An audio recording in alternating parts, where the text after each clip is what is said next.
Здравейте! Аз съм Зорница Гилцова. Преди около година загубих работата си и нормалния си начин на живот, защото българският феминизъм не хареса съдържанието ми. Феминистките се възмутиха от мен и нададоха вой, че аз подклаждам насилие срещу един изчезващ и застрашен вид, а именно този на българската жена. С други думи, започнаха да убеждават народа, че аз съм една невиждана деструктивна жена. Българската версия на техния проблем те избраха да нарекат с името домашно насилие. Безполово словосъчетание, което е измислено да прикрива техните истински намерения.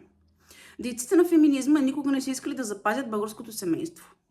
За мен те винаги са искали само едно – да отчуждят децата от бащите им, за да може да превъзпитат първите и да унищожат последните.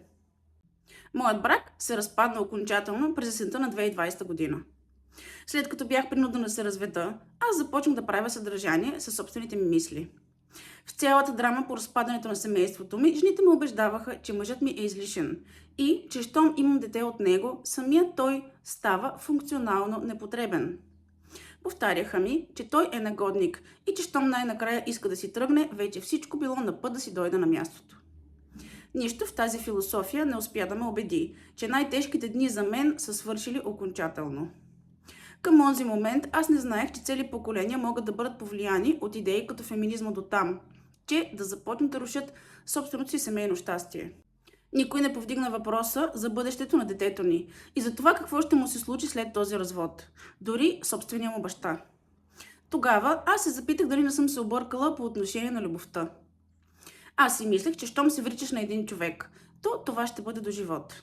Да остарея с него беше винаги искреното ми желание и никога не съм искала да се развеждам, дори когато нещата станаха нетърпими. Към този момент не знаех, че конфликта, който преживявам, има своите наченки в идеологията на феминизма. Така и не успях да повярвам в онова, което ми казваха приятелките ми. И за мен случващото се беше равносилно на трагедия. Тогава аз видях колко хора в семействата си не могат да бъдат щастливи. Нещастие, което аз никога не предполагах, че ще застигне и мен. В тези семейства между мъжът и жената нямаше интимност, а жените навсякъде упорито търсеха мъже, които не съществуват. Над всички тези проблеми се извисяваше разбирането, че жените са супер, а мъжете не стават за нищо.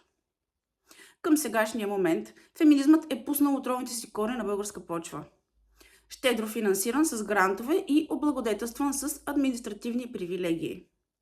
Основните му дейци, скрити зад институционални профили, твърдят, че мъжете ни са варвари, които безпричинно нападат и тормозят жените си. Тези животни, а не мъже според тях, биха имали днес спешна нужда от превъзпитаване и реабилитация. Тези хора ни учат, че жените ни имали твърде малко права, защото някой ги държи на сила затворени и че те самите не могат да избягат. Нито една повече се превърна в лозунг, който несъмнено ще бъде написан на надгробната плоча на разпадащото ни общество. Феминизмът е безмилостен срещу враговете си, защото успя да ни убеди, че срещу жените ни тук се извършва някакъв исторически погром, въпреки че държавата ни отдавна е разграбена. Не се оставяйте да ви убедят, че феминистките са вашите спасителки. Те ще си тръгнат от тук, когато вече абсолютно нищо не е останало.